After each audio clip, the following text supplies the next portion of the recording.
Hello listeners, শুরু করছি আজকের পৌরাণিক কথা শিব ও রুরুদ্রহকে নিয়ে। রাত তখন তৃতীয় প্রহর। অর্বুদাচল পাহাড়ের গায়ে ঘন জঙ্গলের মধ্যে ভোরের স্পর্শ পেয়ে দু একটা পাখি সবে ডাকতে শুরু করেছে। রুরুদ্রহ নামের ব্যাঘ সেদিন শিকার করতে এসে বনের মধ্যেই আশ্রয় নিয়েছে। বিরাট গাছের ডালে গা এলিয়ে শুয়ে পড়েছে রুরুদ্রহ। সারাদিন শিকারের খোঁজে বনের এক প্রান্ত থেকে অন্য প্রান্তে ঘুরে প্রচণ্ড ক্লান্ত সে। হঠাৎ একটি শব্দে ঘুম ভেঙে যায় তার। তাড়াতাড়ি তাকিয়ে দেখে সামনেই জলাশয়, সেখানে দুই স্ত্রীকে নিয়ে হৃষ্টপুষ্ট হরিণ জল খেতে এসেছে।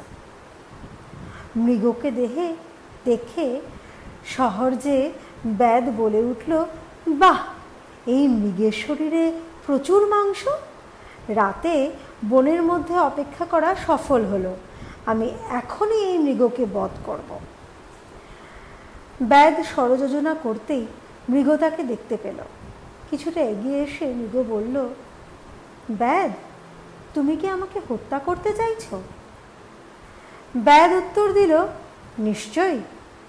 ব্যাধের কাছে এই কথা শুনে মৃগ বলতে লাগলো, আজ আমি ধন্য হলাম, আমার শরীর ধারণ করা সার্থক হলো। আমার এই অনিত্য শরীর দিয়ে তোমার সম্পূর্ণ তৃপ্তি হবে, এতে আমি আনন্দিত। তবে আমার সন্তানরা অসহায়, তাদের রক্ষা করে তবেই আমি তোমার কাছে ফিরে আসব। তুমি আমায় কিছুক্ষণের জন্য মুক্তি দাও। ব্যাধ বলল, অনেকেই এই কথা বলে, কিন্তু তারা ফিরে আসে না। আমার আহার্যের জন্য তোমাকে দরকার। তোমার এই কথা আমি মানতে পারলাম না। মৃগ এইবার শুরু করলো নানা ধর্ম প্রসঙ্গ। ব্যাধ শুনে খুশি হয়ে বলল, ঠিক আছে ঠিক আছে, তুমি সন্তানদের কাছে যাও, কিন্তু ফিরে এসো। মৃগ ঘরের দিকে ছুটল। ঘরে ফিরে মৃগ ও দুই মৃগী নিজেদের মধ্যে বলতে লাগলো, আমরা তিনজনেই ক্ষুধার্ত, ব্যাগের কাছে সত্য পাশে বদ্ধ হয়েছি, সুতরাং আমাদের ফিরে যেতে হবে।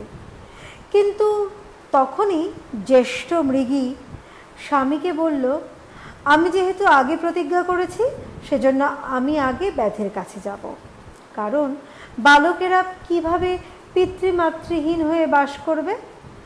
জ্যেষ্ঠর কথা শুনে কনিষ্ঠ বলল, না না, আমি তোমাদের দাসী, তাই তোমরা থাকো, আমি ব্যাধের কাছে যাই। মৃগ দুই মৃগকে নিরস্ত্র করে নিজেই ব্যাধের কাছে গিয়ে যেতে উদ্যত হলো। মৃগীরা ভাবল, বিধবা জীবনের চেয়ে মৃত্যুই শ্রেয়। তারাও মৃগের পেছনে ব্যাধের উদ্দেশ্যে চলল। তাদের দেখে ব্যাধ ধনুতে বাণ যোজনা করতে লাগলো।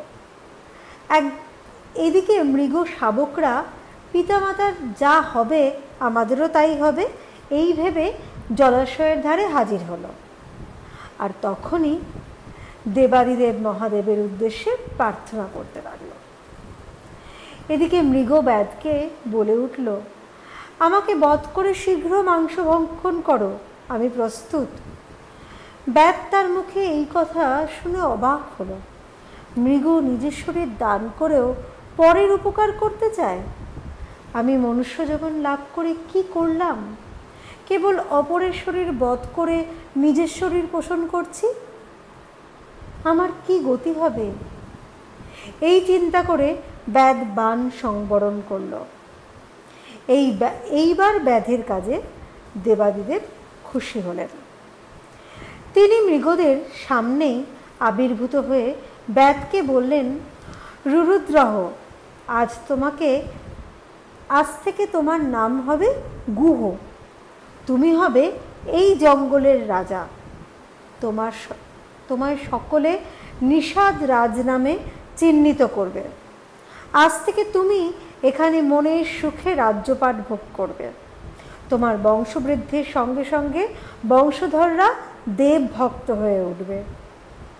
কোনো এক সময় দশরথ পুত্র রাম তোমার গৃহে আসবেন। তুমি শ্রীরামের পুজো করে তার প্রতি ভক্তি প্রদর্শন করে পণ্ডিত ও মুনিদের চির অভিলষিত মুক্তি লাভ করবে। শঙ্কর ব্যাদকে বরদান করলেন। আবার মৃগরা তার মূর্তি দর্শন করে মৃগযোনি থেকে মুক্তি লাভ করলো ও স্বর্গে গমন করলো। যে মূর্তিতে ব্যাদ ও মৃগরা শিবকে দর্শন করেছিল সেই মূর্তি রুদ্র নামে পরিচিত। আজও অদূর্বাচল পর্বতে ব্যাধেশ্বর শিব নামে সেই রুদ্র শিবলিঙ্গ প্রতিষ্ঠিত। শিবের কৃপায় রুরুদ্রহ প্রচুর ধন ও রাজ্য লাভ করে গুহ নাম নিয়ে রাজ্য চালাতে লাগলেন। তারপর একদিন শ্রীরামচন্দ্রের কৃপায় শিবের আশ্রয় লাভ করতে সক্ষম হলেন।